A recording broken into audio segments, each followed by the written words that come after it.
Hi, this is Chef Paul, and today we're going to be making gumbo. All right, I want to talk a little bit about gumbo. We did jambalaya, and they're similar but different. Okay, you know, in class we talk about the mother sauces, right? The 5 mother sauces. Well, jambalaya has tomato sauce, so that comes out of the French mother sauce tomato, right? And we created that spicy tomato sauce and turned it into that jambalaya rice dish. Well, gumbo. Now, gumbo is similar. As we look at our mise en place here, we look at the mise en place, it's the same, right? We have our holy trinity, we have our diced celery, we have our diced peppers, we have our onions, I have ham, I have andouille sausage, I have some other hot Italian sausage here, I have garlic, okay? This is all the same stuff we put in the jambalaya. The difference is, again, if you look at the mother sauce, what type of, what are you making? This is gonna be more of a velouté base. What does that mean? We're gonna be using stock and roux. So we're gonna be making a brown roux today. I have butter here. We're gonna make it a little bit different than you saw in the video when he actually used the oil. When Paul Perdone showed you how they originally made it with just using the oil from the fried chicken, we're actually gonna be using butter. But we're gonna do the same idea, the same process. It's gonna be a stock that's thickened with roux, flavored with the same type of meats, and we're gonna add chicken and shrimp, and we'll get into that later. Some of the seasonings are, we're gonna be using something called gumbo filet, which is sassafras, and sassafras is that, it's an herb, and these are the ground leaves, and we kind of put that in at the end. You don't have to. In the video that we saw, they didn't even use it, but you can. You would put that in at the end. We're also going to be using the Creole seasoning. I have the Paul Perdone one, but you can use any Creole seasoning you want. So the flavor profile is a little different, but it's not tomato based. Remember, it's going to be a thickened stock. That's what makes it different. And you can add shrimp, you can add crab, you can add anything into it, just like the jambalaya. And we're going to be doing the same rice pilaf that we're going to be adding to it, because you can add rice to it as well. So let's start the process. Okay, so what I'm going to do now is I got my pot over here. We're going to add it, and we're going to do just like we did before. Now we're going to do the same thing, get it hot. We're going to get that in here, and I'm going to start adding. We're going to start adding stuff to it. So I'm going to add a little bit of ham, right? Add some ham in here. Sausage in here, whatever. Like I said, anything, whatever you got. You know, whatever you got. And sausage. I'm going to throw a little bit of some other. This is a hot Italian sausage is what I have. You can put whatever you want. If you don't have that.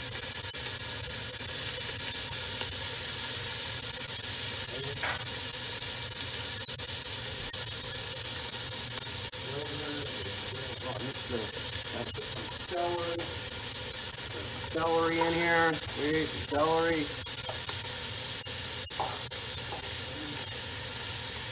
Bell peppers. Again, any bell pepper color works. Onions in here. We'll get this on high. You want to really start getting some color on it. You gotta season it, right? Always gotta season your stuff. There's some seasoning. Just using that Cajun seasoning. You can see this is really similar to how we did the other one. We're going to get this brown.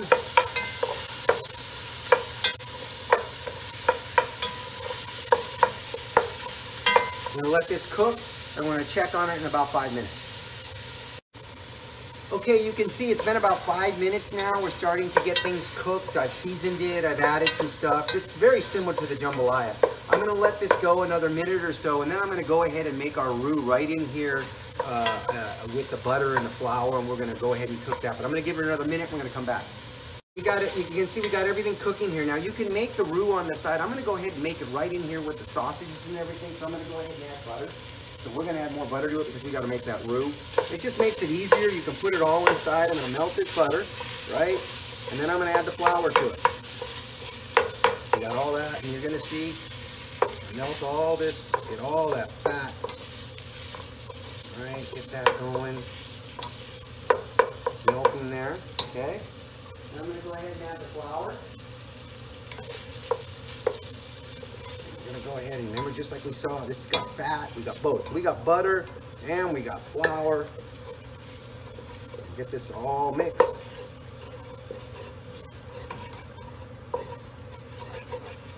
We're just going to keep mixing this, let that butter melt until we're going to get a nice brown. Okay, we're going to check on it in a minute and see how it looks. All right, so we're going to go ahead and talk. Go. Okay, so you can see that we're just like browning that flour, and we're getting it all off the bottom here. It's kind of turning brown. It's ugly. That's what it's supposed to look like, right? So we're going to get all that in here. There you go. And we're just going to let this cook. See, I'm getting all that off the bottom. Now you can make the roux in a separate pot. I just doing it so we save. You can just make it all in one here. And I'm just cooking that flour with the fat and butter and mixing this all up. And we're creating that browning. You just want to get it where you start to get some of that browning. So I'm going to let it go another 2 minutes or so, and then we're going to come back.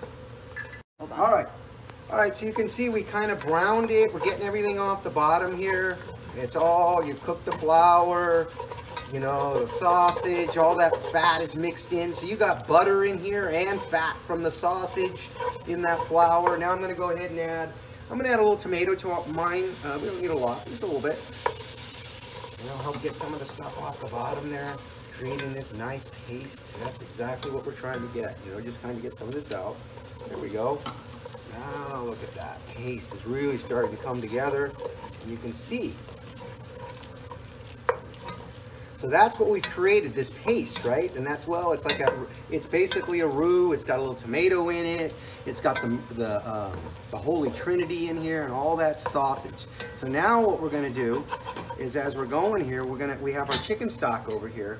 We need to add our chicken stock to this, because remember, that's what's gumbo is stock thickened with roux, Holy Trinity, and sausage and whatever proteins you're going to put into it. So as this is going here, we got it nice and brown. It looks pretty good. Now we're going to go ahead, and I'm going to go ahead and add that. So I'm going to go ahead and take this, turn that on low, and I'm going to add our chicken stock. Okay. Add our chicken stock in here. Just going to mix it in, and this is going to simmer. And this is going to have to cook. Let this go. I'm going to put this all in. All right, so now what I'm going to do, we're going to mix this. I turn this up, and this is going to have to simmer for about a half an hour or so, and we're going to check back on it. All right, so you can see we have our gumbo. See how it's got nice and thick? It's got that nice dark color to it, and like I said, the darker you get the roux, the darker it'll be. We still haven't added the sassafras to it yet, but we'll do that at the end. Now, this is almost like you would call a base. You can add anything to this right now. I made our rice over here, the rice peel off like we did last time. You could dump it inside here. You could dump shrimp. You can dump whatever you want in here and bring it back up.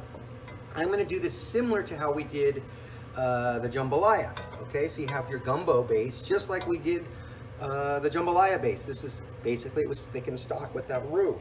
So we're going to let that go, and then over here I have the same stuff. I have our shrimp and chicken, just like we did the last one.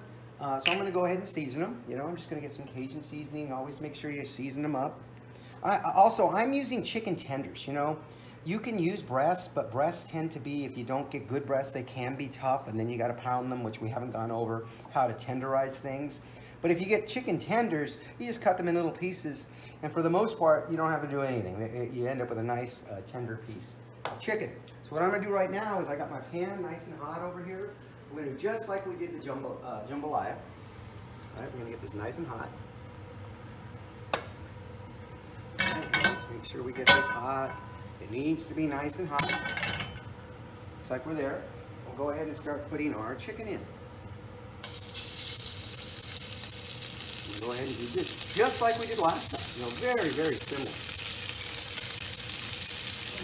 You can put, and like I said, you can put anything in it, just like the other one. You can put crab, and you could just throw crab right into the base there and start seasoning it. I mean, a lot of people do that. You can do whatever. I'm doing this a little different because I like the proteins fresh. What happens if you throw all the proteins in your base and do it, and you eat it the next day, they can overcook. So if you do a nice gumbo, sometimes in a restaurant, we'll do it to order just like this, so your proteins are nice and fresh. So we're going to let this sear. We'll check back on it in 2 minutes. Okay, so you see we're getting everything nice and seared. It's just been seasoned with that seasoning, the Creole seasoning. So I'm just going to kind of move it around a little bit, see? And this is just like we did. You can see it's so similar to how we did the jambalaya. The only difference is the base over the, you know, it's not really a tomato base. It's stock thickened with roux. Some form of a brown roux. You can brown it as much or as little as you like. The flavoring of the roux. And then at the end, I will add some sassafras to it, and I'll show you that. But right now, I'm just going to sear this up just like we did the other one, right? I'm going to add a little bit, just a little bit more of our Cajun miracle, right? Our Holy Trinity, right? Put some of that in there too. So a little of this, all right? A little bit of ham, just a little bit, just like that. And get that all nice. So I get them all nice and seared. And if this was like a restaurant, it'd be just like the jambalaya. We get this all cooked, and then I'm going to add my gumbo base. Like I said, at home you can just throw everything in there and cook it. But if you have a base, we can make our gumbo out of anything. I could put crab, I could do a salmon one. I will just do what I'm doing here and add the base to it. So I'm going to pop this in the oven for 5 minutes, and then we're going to check on it.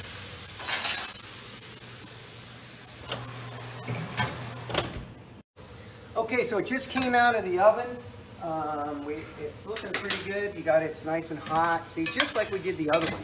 So now I'm going to add a little bit of stock because we got that thick gumbo, right? So I'm going to add a little of this in here. All right. I'm going to let that go.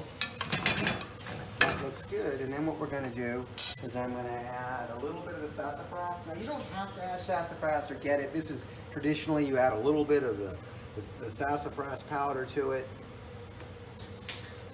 And sassafras is what also, sassafras root is what they make root beer out of. So that's that flavor. You can use it if you can't find it, you don't have to. It also makes it a little darker. You can see it's already gives that more of that color.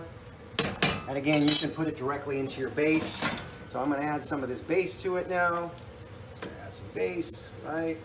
This is gumbo, right? So now we're gonna let, just like we did the other one. And again, you can put it all in the pot. So you can do that as well. So I'm gonna let this cook. So now we're gonna let this simmer for about 5 minutes and then we're gonna check on it. Okay, well you can see I put out a couple things of gumbo. So what I'm showing you here, I don't know if you can tell on camera, but this one here doesn't have the sassafras in it. The sassafras is what you put in at the very end. It gives it that gumbo flavor. It's called gumbo filet. You can buy it at the store. I put maybe a teaspoon in or so at the end, as much or as little as you like. But you can see it makes it darker.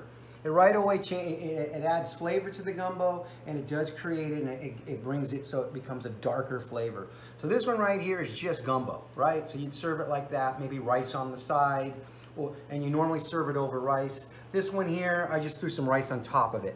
So normally what you do is you serve it with rice. It can just be mixed right in it. You know, you can just mix it right inside of it. But what happens is if you mix all the rice inside your base and everything, it can get mushy. So by doing it on the side, sometimes it's a little nicer. So in restaurants, a lot of the time what they'll do is they'll make the gumbo and they'll serve rice on top, and then you mix it as you go. Remember, this could have anything. This one is shrimp and chicken with the ham and the sausage. It can have crab, and you can add some sauteed spinach on top of it with rice and some fried leeks. All kinds of different ways you can serve gumbo, but the base of gumbo, remember, is thickened stock. So basically we made that brown roux and you thicken the stock. We used the chicken stock and thickened it. So this is your project for this week.